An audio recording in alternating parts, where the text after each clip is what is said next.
This is the book of Isaiah in 5 minutes, part 7, Isaiah chapter 2.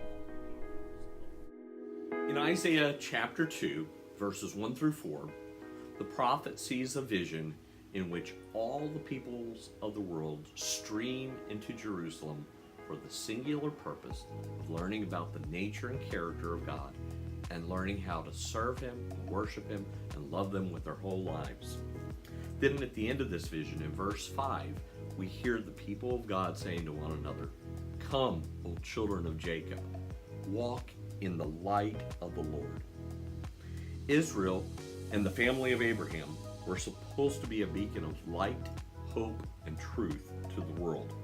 Isaiah 49, Isaiah 51:4, Isaiah 60:30, just to give you a few passages, repeat the call to let God's light shine through our lives so that the world can come to know God and so that all of the created order can know the peace and wholeness that God intends for it. Sadly, instead of being a beacon of light and hope to the world, the people of God were walking in darkness.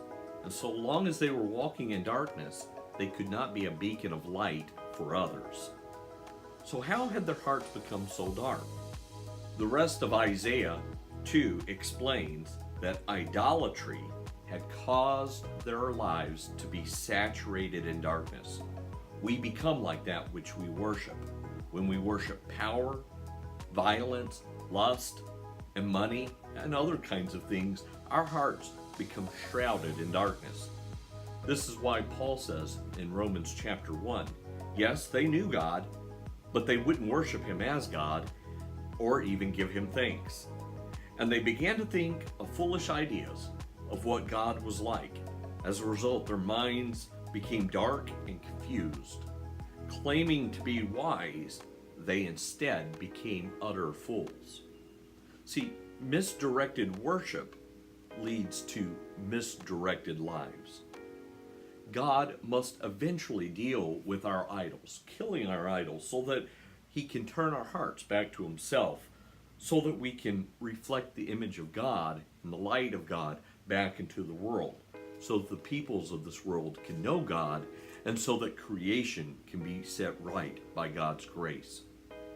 In 2 Corinthians chapters 3 and 4, Paul talks about what it looks like when Jesus Christ removes the veil of idolatry and darkness that keeps us from knowing, seeing God, and reflecting God back into the world. Paul says, whenever someone turns to the Lord, the veil is taken away, so that all of us who have had the veil removed can see and reflect the image of God. For God has made this light shine in our hearts so that we could know the glory of God that is seen in the face of Jesus, and make that glory known to the world. So in going backwards through the Isaiah chapter 2, the people of Israel, the children of God, are walking in darkness because their hearts are veiled in the darkness of idolatry.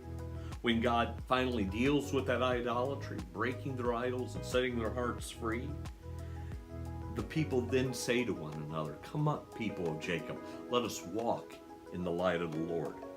When they do this, the light of God begins to be reflected from their lives, and as a result, the peoples of the world see the image of God reflected, and they begin to stream into Jerusalem so that they can learn about this God, learn how to serve and love Him, and thus usher in an age of peace for all the world. Like this video, please give it the thumbs up and be sure to subscribe for future content.